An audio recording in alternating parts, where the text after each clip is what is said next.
Welcome to the Big Game Hunting Podcast, where we help hunters like you prepare for the big game hunting adventures you've always dreamed of. Now, here's your host, John McAdams.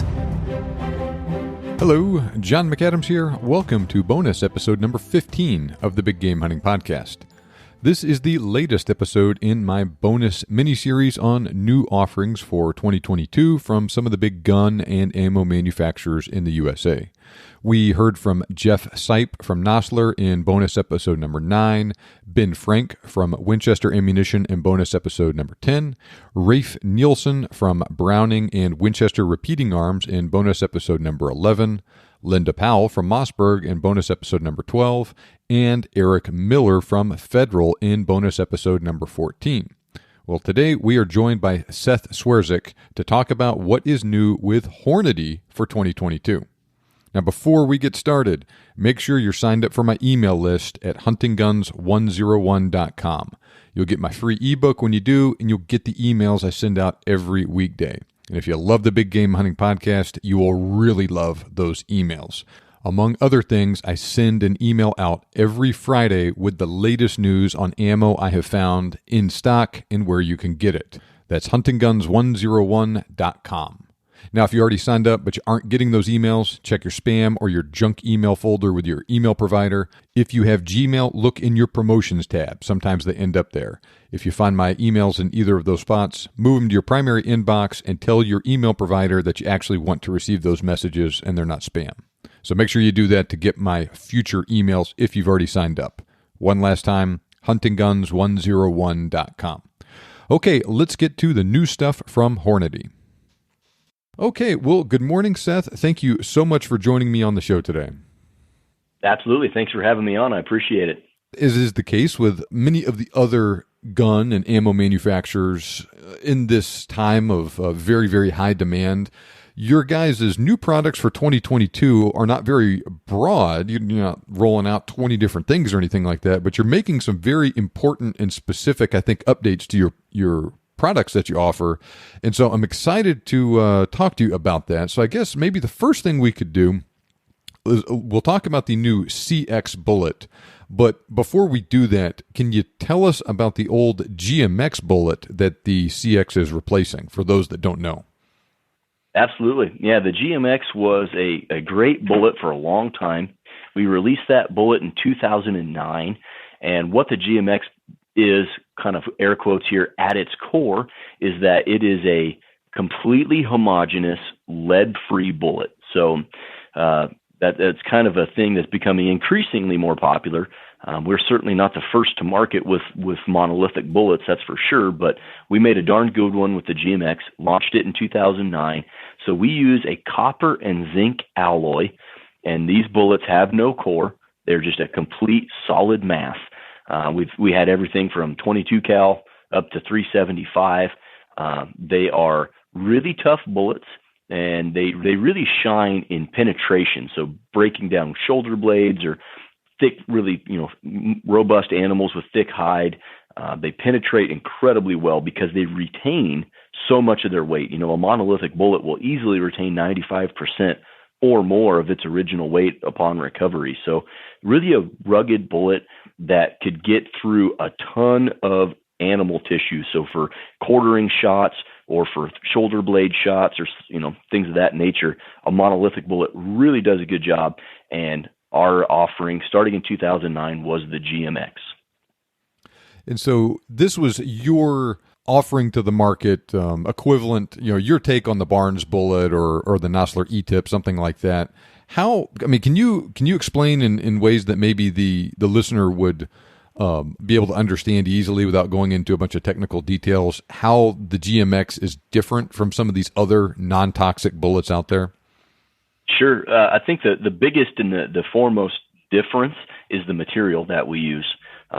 Most other manufacturers, not all, and I'm sure there's some proprietary stuff out there I don't even know about, but they use pure copper. And that's okay. It's a really tough material.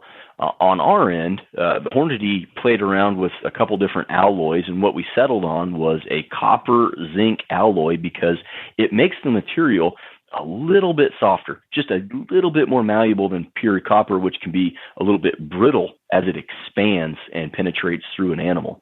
So we went with an alloy. It makes it a little bit easier to manufacture. It helps foul your bore less, because that's one thing that monolithic bullets, since their release, have been notorious for, is really copper fouling a barrel, because it's such a rugged material that it doesn't compress in the bore, and it's depositing large amounts of copper in your rifling. So by using an alloy, it helps foul your bore a little bit less. It is going to expand just a little bit quicker than something that's pure copper. So that's another difference between the Hornady GMX and any other monolithic bullet on the market. We have tip-initiated expansion. We use that polymer tip to help initiate the expansion, but the material itself is just a little bit softer than pure copper. So you get a faster expansion. You get quicker energy transfer. So we think it helps from our terminal performance aspect as well. That's kind of the two big differences. Okay, very good. And so since it is lead-free, it caters to hunters in places like California that are required to use them, as well as people that just want to use a lead-free bullet for whatever reason, for health reasons, or for the terminal performance that you described, especially with that really, really great penetration. And so you offered these bullets in all sorts of different cartridges in a couple of your different lines. I mean, just off the top of my head here, they were in your Outfitter line, your some offerings in the Superformance line, some offerings in the Custom line. Was that all of them? Yeah, basically almost every single line of ammo that we had, excluding the match line. There was a monolithic bullet offering during that initial 2009 release of the GMX and up into 2021 when we changed it to the CX. Okay, well, so now let's talk about the CX bullet, how it is different from the GMX, and why you decided to make those changes.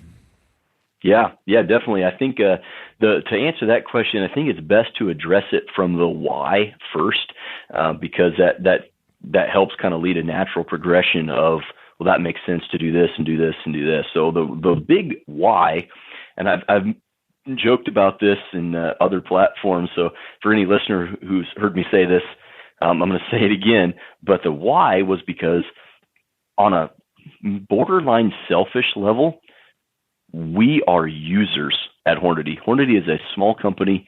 We're family owned. And because we're small and we're located where we're at, hunting isn't the exception. Hunting is the standard. People around here hunt often and in large numbers. And so from a product development standpoint, I was working in ballistics at the time, and my coworker, the senior ballistician, plus a lot of the guys on the engineering staff, were relatively proficient at shooting things at maybe non-traditional distances if we had to.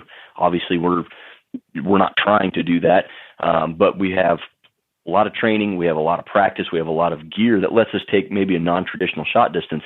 And a monolithic bullet, regardless of manufacturer, requires more velocity to expand the bullet.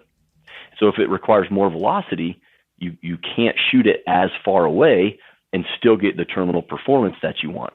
So being, like I said, kind of selfish, we looked at the GMX bullet and said, what can we do to make this a bullet I want to hunt with? Because it's a great bullet for all of its terminal performance characteristics, but it didn't offer a lot of downrange drag characteristics that I want in a bullet that would help me, reduce my wind drift and extend the range if I needed to. So that's what we did. That was the why, was how can we change this bullet to make it something I want to use or that I would personally take on more hunts. And that was really what precipitated us to dive into what can we change on it. So that was the why. And I hope that doesn't come across unprofessional, but that's reality. We wanted to make a better bullet for us to use, if that makes sense to you. Well, no, it definitely does. And using your products afield and having practical experience with how they actually perform on animals is very important. And because it's one of those things that the hunting world is kind of a weird place sometimes. Sometimes you shoot an animal and 99 times it'll do one thing, and then sometimes you get just something kind of bizarre that happens, and you're like, is this a fluke? Or, is there an actual problem we need to deal with here? And the only way you can find those things out is by just using it and using it and using it and testing it and working out all those bugs like that. And that's a good way of doing it yourself, right? Yeah. So that's basically what we did. And the how was, there's some things we know from a ballistic design standpoint, and it's not proprietary to Hornady. This has been documented for a long time, that when you add a feature to the external shape of a bullet, like a cannelure groove, that little groove we cut in those bullets, when you add a feature like that, it will negatively impact the drag performance. It will increase the amount of drag on the bullet. So we know that's occurring. So that's why, like, match bullets, for example, don't have those features. Is one of the reasons, is because they increase more drag on the bullet. So that automatically is going to limit your range, because if you have more drag on the bullet, it's going to decay in velocity at a faster rate.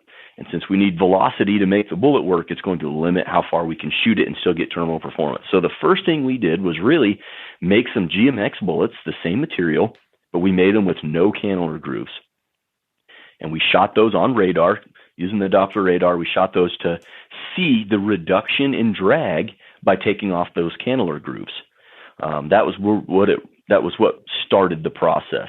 And a cannelure groove, those little grooves that we cut, those are necessary on a monolithic bullet.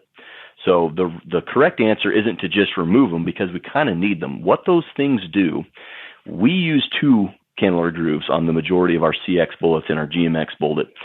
We have to have those because it reduces the amount of bearing surface on the bullet that's physically contacting inside the barrel.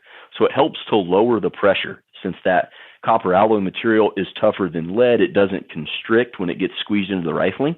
So we reduce the bearing surface, it reduces the pressure a little bit. Also, as that copper alloy material is engraving into the rifling, that extra copper that's being kind of cut away from the bullet by the rifling has a place to deposit, so it doesn't foul your bore quite as bad. So that's why we want those cannelures. So we made some with no cannelure, and we measured the drag and compared it to what it looked like. And then we started adding cannelures, 1, 2, 3, to see from a percentage standpoint what 1 cannelure meant, what 2 cannelures meant. And then our senior ballistician, was like, okay, we cut these cannelures to a certain shape. Why are they that shape? And the answer was because that's the shape of the cutter, which is not that's not a very good answer. It's just, that's what shape the cutters are. So we started playing around with different geometry within those cannelure grooves. And what we found is a certain geometry that gave us the benefits of reducing the bearing surface and reducing the fouling, but did not have as much of a drag impact on the bullet as a traditionally cut cannelure. So we really found a happy ground, a happy medium there, where we know we're going to have the cannelures. We know cannelures aren't the best thing in the world for drag performance, but because they're necessary, how can we optimize them? And that's what we found was the right shape to do the job. Now, once we did that, we put those bullets back on the Doppler radar, and then we could see on the Doppler drive drag curve that the polymer tips that we were using, the traditional polymer tip, was actually deforming in flight. We can talk about that a little bit more if you want to, but so we ended up putting our heat shield tip in those bullets that has a higher melt point so that they don't deform due to aerodynamic heating.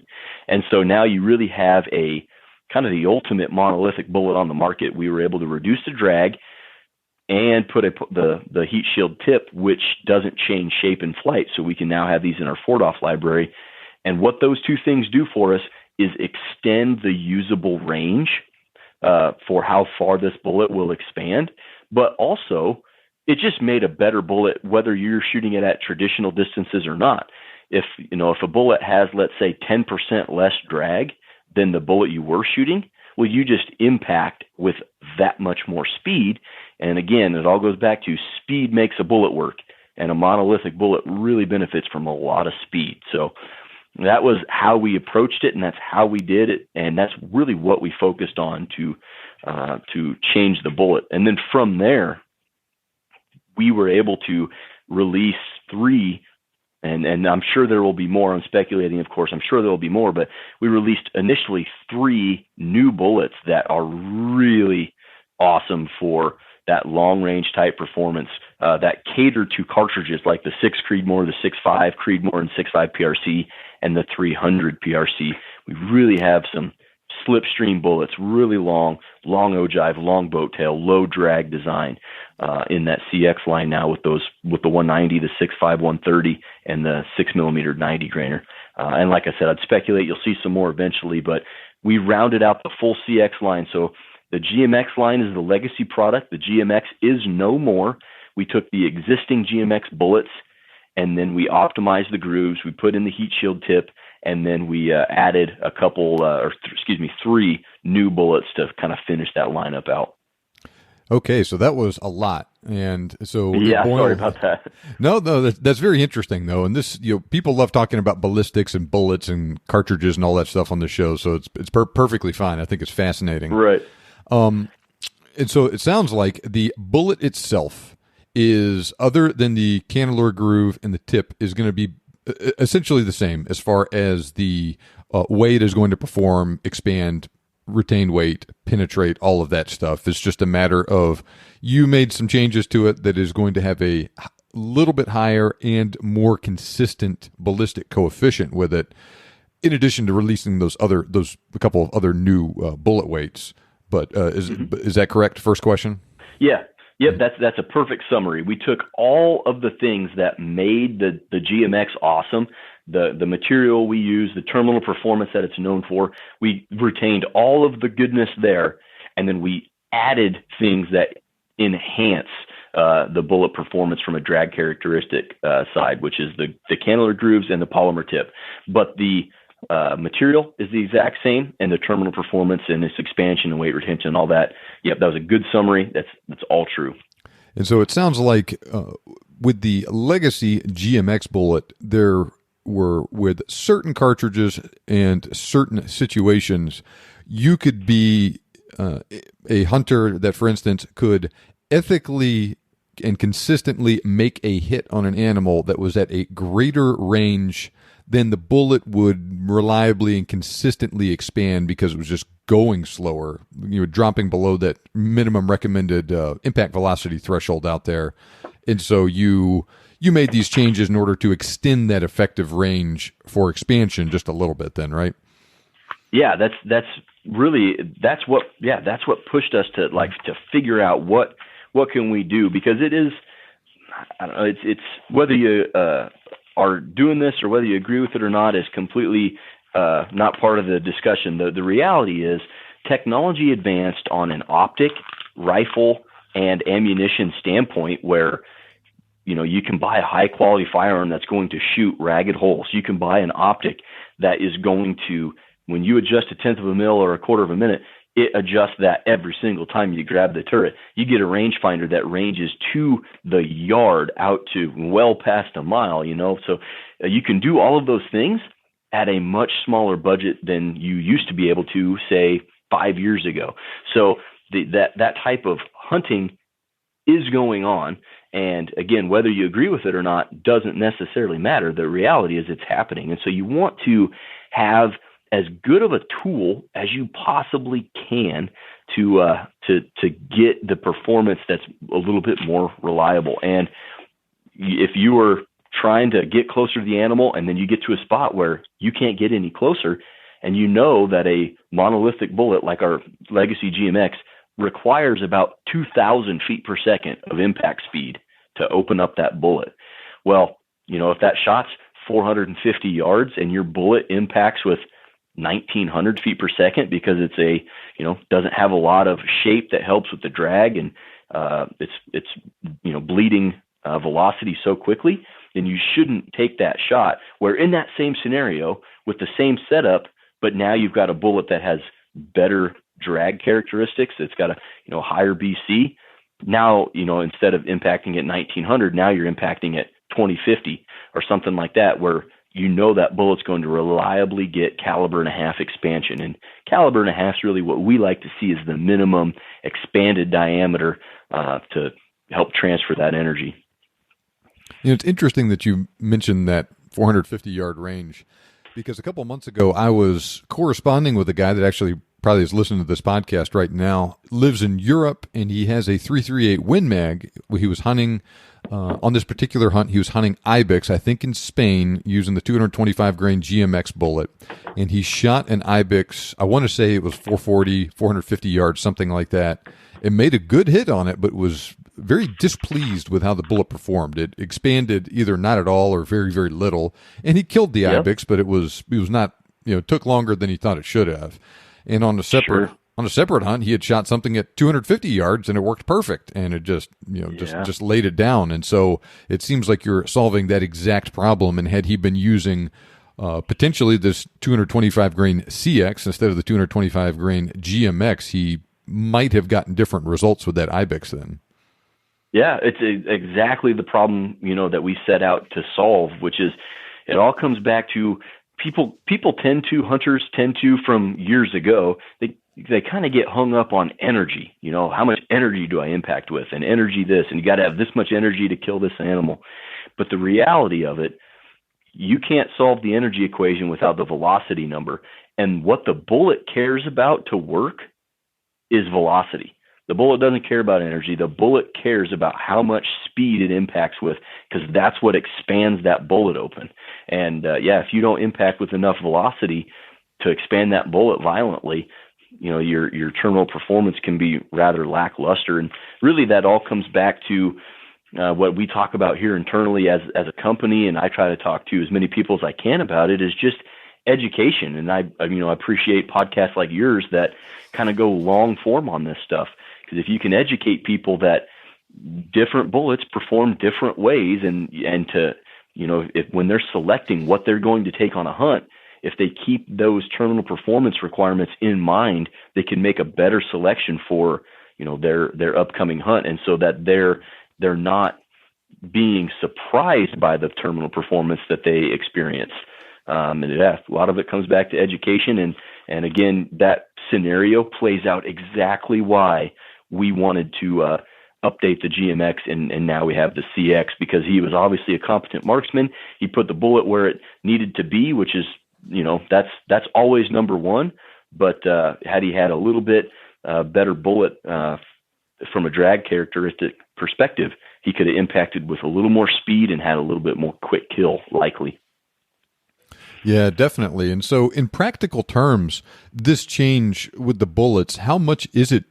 I know it's going to vary from cartridge to cartridge, but how much will that effective range as far as minimum impact velocity be extended, do you think? Yeah, like you said, it really depends on a lot of factors. Just as a general rule, you could experience 100 to 200 yards of increased distance. Obviously, elevation is going to help you out a ton, whatever the muzzle velocity was. But yeah, generally we see 100 to 200 yards on the long end of increased range performance, which may not sound like a lot, but I think getting sub 300 yards to an animal is challenging. Getting sub 500 yards from an animal, from a topography standpoint, is less challenging, right? I think we've all hunted in situations where I'm on a ridge, he's on the other side, this animal, and there's no closing that distance. There is none. And if you're capable of shooting 500 yards instead of 350, now you can shoot them at 500 if you've got the skills. And if you can't get a single step closer, that's the difference between a notch tag and going home. So it doesn't sound like a ton, but it is usable, and it is important. Yeah, definitely. And I know that this is one of these things that all of the ammunition manufacturers are responding to right now. What's the saying? Like 600 yards is the new 400 yards. Compared to what it used to be, and guys have the capability of doing that. And whether or not you like it or not as a hunter, it is perhaps the best thing to be doing here is what the ammo companies like Hornady are doing, and providing better tools that will be more effective out there for hunting at a little bit longer range for these guys, and as opposed to using a match grade bullet that will hit the animal really well, but not necessarily deliver really good terminal performance. Now we're getting to the point where you have good hunting bullets that have a high enough BC and are accurate enough, and et cetera, to perform out there and deliver that terminal performance. Now, I think you touched on this earlier, but I want to go back to it. Looking at the BCs right now for these bullets and comparing them to what I have here in an old Hornady reloading manual, so for instance, the 180 grain CX on your website has a G1 BC of .469, and the 180 grain GMX I'm seeing here has a BC of .485. Is this a case where you found that with those old GMX bullets, the old polymer tip on it was actually deforming, and so their practical BC in real life, once you actually measured it with the Doppler radar, actually turned out to be a little bit lower than that .485? And so even though the new bullets have a lower published BC than the old ones do, they're actually more aerodynamic in real life. Is that how that works? Yeah, I'm glad you brought that up. That is exactly the case. You don't know what you don't know. That's one of my favorite sayings. And at the time when we measured those BCs in 2009, we didn't have the technology to better measure a BC. So we measured it the way we've always done it, and it was accurate within the way it was measured and the range that it was measured on. But yeah, now you fast forward a little bit and you have, a Doppler radar that is giving you the most accurate velocity data that we can get right now in the year 2022, and that's exactly what was happening. You have a discrepancy in BC that is really just, we weren't lying about anything. It's just the reality of that's what we came up with when you take a BC measurement, the traditional way of doing it at close range, and then correct it back to standard atmosphere. So that's what you're seeing there, and it's definitely something that can be accounted for when you take a legacy product and shoot it on the Doppler radar. And now you're really seeing that, yes, the CX bullets across the board reduce the drag anywhere from 5 to 10 or 12% per bullet. In any case, so this sounds kind of like the problem that you guys discovered when you were developing the ELD match and the ELDX bullets then several years ago, right? Yeah, with the polymer tips starting to deform in flight, and that's really a 3-factor equation. And if with any 3-factor equation, if you change one factor, it changes the other 2. And those 3 factors, to get a polymer tip to start to deform in flight, it had to have good enough drag. And in that case, to blanket statement, if a G1 BC was over about 0.5, it would start to deform in flight. The next part of that equation was muzzle velocity. So if it was going fast enough with a low enough BC, it would start to deform, and that was about 2,500 feet per second with a G1 of 0.5. So if you drove it faster than 2,500, the G1 BC could be lower than 0.5, and you could still get it to deform. And then the third and final part of that equation was the ambient air temperature. If it was hotter outside, you could deform the tip more with less velocity. It's just kind of a slide rule with those 3 things. And so that's how we found it and discovered it when we were developing the ELDX bullet. And then we went through a huge testing phase of finding different polymer that has a higher melt temperature that we could still do with our molding process that would give us really good, consistent tips. And we did end up finding a material that has that higher melt temperature so that you don't get that deformation in flight. And even if it didn't change the ballistic coefficient at all, it would increase the consistency from bullet to bullet to bullet to bullet because they all have the same shape now. Okay, fair enough. And so like we said, the whole point of this deal was higher BC and more consistent then. Yep. Yeah. Consistency is a big one, and we have a trajectory engine free of charge on your cell phone. You can download it on your cell phone or your iPad or whatever. We also have it in a Kestrel, and that requires, using that calculator requires a bullet that doesn't change shape in flight. So traditional polymer tipped bullets can't be used in that library, like our SST bullet, for example. If you were to hot rod the heck out of it, you could get that tip to deform. So now our GMX bullets, who traditionally could not be used in our Ford-off calculator, now that CX bullet is in that Ford-off calculator, is the most accurate trajectory solution solver on the planet in large scale anyway that the consumer can get. And you can run a trajectory solution with your bullet and pull up a table and look at it by range and know exactly what range your bullet hits 2,000 feet per second of impact speed. So that's a really nice feature for the hunter in the field. And, you're getting set up for maybe a non-traditional distant shot. You can look exactly at the range you're going to shoot and what velocity that bullet's going to impact on. Okay. And so in addition to all of that stuff, you said that we also now have a new 190 grain CX offering and 30 cal for the 300 PRC, and a new 130 grain offering in the CX for the 6.5 PRC, both of which are heavier and a little bit more aerodynamic than the other 6.5 millimeter and 30 caliber offerings that you have then, right?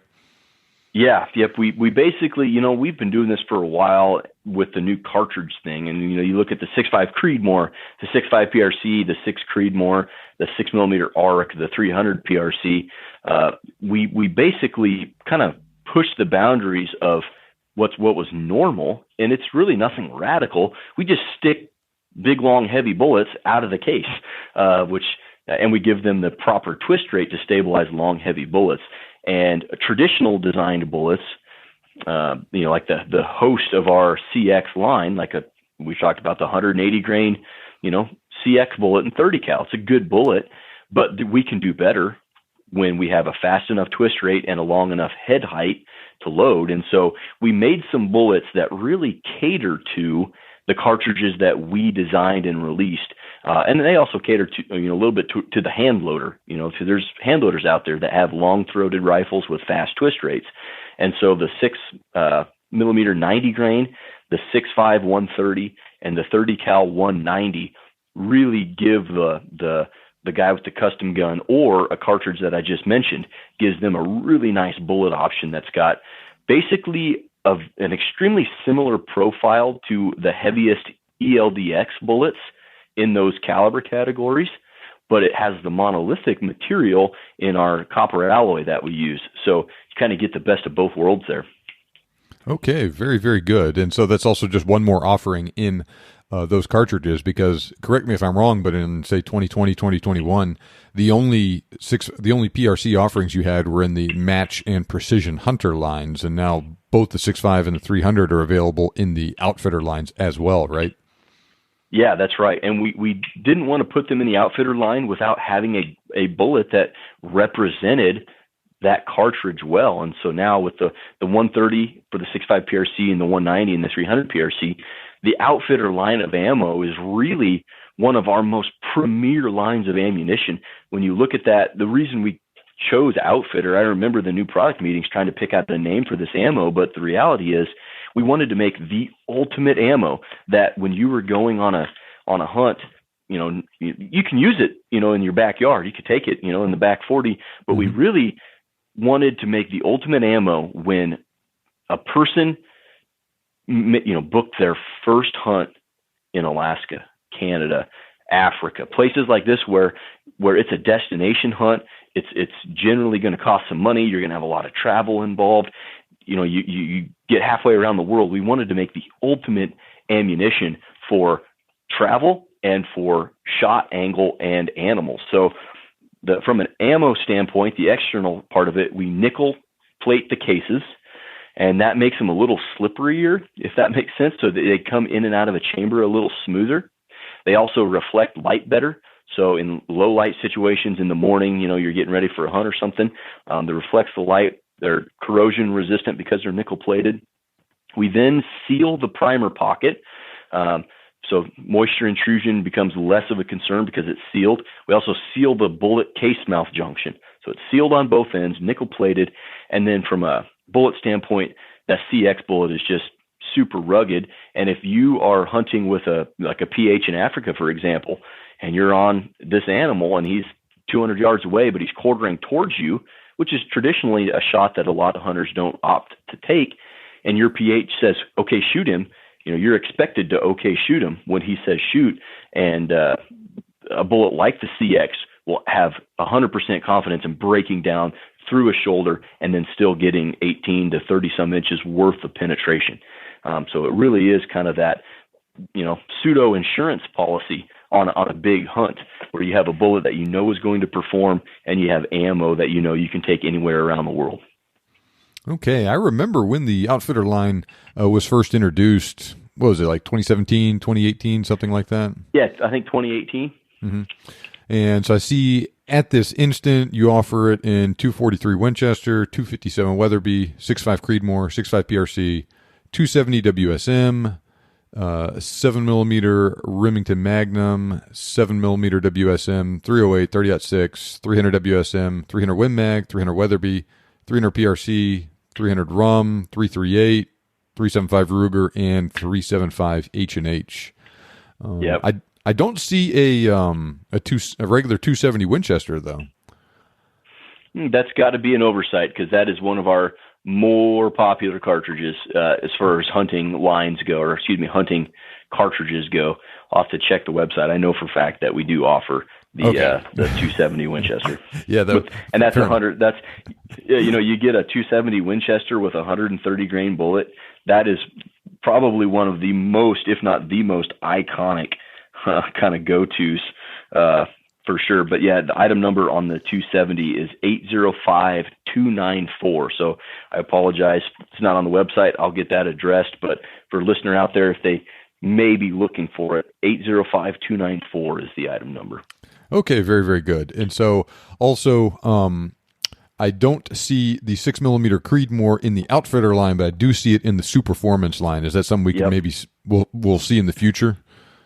That's a good question. Speculatively, I don't think so. Maybe if there's enough demand for it. Mm-hmm. We don't see the 6 Creedmoor being used, or we haven't had a demand for a lot of the 6 Creedmoor in the monolithic bullet. And for hunts like this, just you're in hunting camp, you don't see a lot of them used for that kind of stuff. A lot of them are more match oriented, or they're hunting deer or antelope or something with it. But we do offer the monolithic bullet, like you said, in Superformance. So you get all the speed, and that is a devastating antelope and deer combination, is that 90 grain CX at the speed of light, from a 6 Creedmoor. Those things are, the Superformance load specifically, I mean, it's humming. I think it's doing north of 3,300 feet per second at the muzzle. Yeah, the 243 Winchester in the Outfitter line shoots an 80 grain bullet at 3,200, and then the 6mm Creedmoor is shooting a 90 grain bullet at 3,325. So yeah. Yeah, this laser straight. Yeah, the thing is, like you said, just screaming out of there, and with a real tough bullet like that too.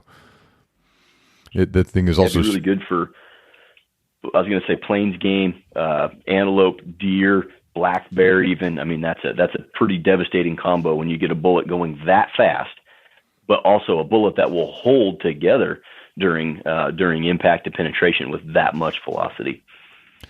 So we have talked about a lot of stuff today. It's nice to see this new bullet, the expansion of these lines, the new 6.5 and 300 PRC offerings. Is there, I don't know, what can you say about the future, about maybe another PRC cartridge or another Creedmoor cartridge coming down the line? Well, there's not a whole lot that we talk about publicly, but I will say this, and I've said this before as well. Our research and development department is very much still researching and developing, despite the unprecedented and really unrealistic demand for ammo. And then everything that we have, all of our resources, is trying to increase production, increase quality, streamline processes, add more square footage, add employees, add stuff. That's really been our focus. However, our research and development department has not rested on their laurels. They've not, disbanded. They haven't taken a break. We are still innovating. We will continue to innovate. And I can't talk about anything specifically, but you will certainly see new cartridges from Hornady in the future, because that's something that we're passionate about. It's something that I think, obviously I have a dog in the race, but I think we're pretty good at it at this point. And it's something that we take a lot of pride in, and we will always be innovating, not just on new cartridges, but new bullets and technologies and you name it. Okay, fair enough. Is there anything else that you think we need to talk about that we haven't covered to this point today? No, not on as far as CX and Outfitter go. I think we really hit not just the wave tops, but I've word vomited enough technical stuff, I think, on the design and everything, that I think if a listener knew nothing of the CX, I feel like they'd walk away with a good idea of what it is and what it's for. And you hit it out of the park with a couple brief summaries: that rugged material, incredible depths of penetration, incredible weight retention, just a do-all bullet for medium and large game. Okay, very good. I will put a link in the show notes to where people can go learn about this new stuff in more detail. So, Seth, thank you so much for joining us on the show today. Absolutely. Thanks for having me, and it was a glad to chat with you. As you could probably tell, I'm pretty excited about the introduction of the new CX bullet. That's great news. It's an excellent bullet, and I'm looking forward to trying it out afield myself. I'm also happy to see additional factory ammo offerings for the 6.5 PRC and the 300 PRC, because I know that stuff has been tough to come by recently. But this is good news for the fans of those cartridges, because as the factory ammo offerings expand, this stuff is going to be easier and easier to find. So in addition to the Hornady Match and Precision Hunter offerings, now we also have those new loads for both cartridges in the Hornady Outfitter line, as well as the new stuff in 6.5 PRC from Winchester and Federal. Keep a sharp eye out for those new CX bullets from Hornady to start hitting shelves here very soon. In fact, I'm starting to see some retailers actually have some available right now, and that's all the more reason for you to be on my email list, so you get the email I'm going to send out on Friday, and we'll hopefully have some news on where you can get that Outfitter ammo. Now, like Seth said, their Outfitter line is awesome for those serious guided hunts in more exotic locations like Africa, Alaska, Canada, but it will also work really well on self-guided hunts too. Their Superformance ammo uses those new CX bullets in some cartridges, and they'll often be going 100 to 200 feet per second faster than comparable ammo, but they use traditional brass without the sealed primer and case neck. Not a darn thing wrong with the Superformance stuff, though, and it is outstanding ammo for guys that want a flatter shooting load. Heck, if I get the chance to hunt pronghorn this fall, and I think I might be using Superformance ammo with the CX bullet on that trip, but more to follow, though. That'd be a great way to use it. Like I mentioned, I'll put a link in the show notes to where you can learn more about everything new from Hornady this year. And as we wrap up, make sure you sign up for my email list, huntingguns101.com. Now, the fact that you are listening to this podcast means that you are serious about making your dreams come true. Follow me on Instagram, and my handle is @thebiggamehunter_. You can send questions you have about the show to me on Instagram via direct message, or email me, john@thebiggamehuntingblog.com. Remember, you can make your dream hunt turn into a reality, and we can help. Thank you for listening, and I'll see you back here next time on the Big Game Hunting Podcast.